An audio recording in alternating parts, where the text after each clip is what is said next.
What's up everybody, today I'm going to show you how to change your front motor mount. As you can see, this is a new one with polyurethane,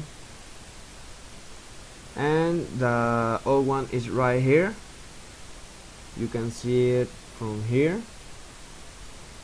Obviously it's in front of the car, so all you need is your new motor mount. I just filled that up with polyurethane, and you need a 17mm socket, a 14mm socket, and a 14mm, I don't know how that's called. So the first thing you are going to do is to unbolt this right here, this bolt right here on the front motor mount.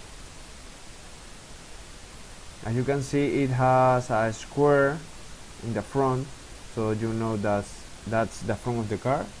And the second thing you're going to do is to unbolt these 3 bolts that I'm showing you right here, the 2 on the front and this only one in the back.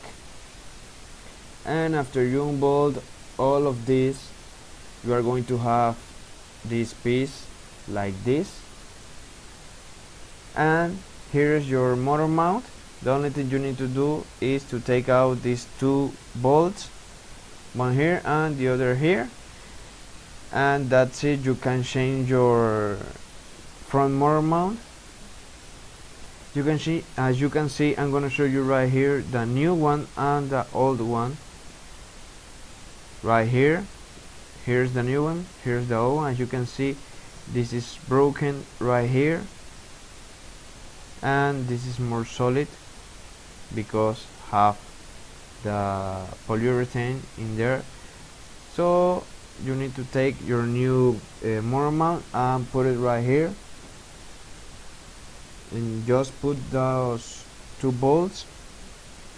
And the last thing you are going to do is to unbolt everything like before, like it was before, just 3 bolts, and that's all you are going to do to change this motor mount. I hope you like this video. Like, subscribe, and see you on the next video.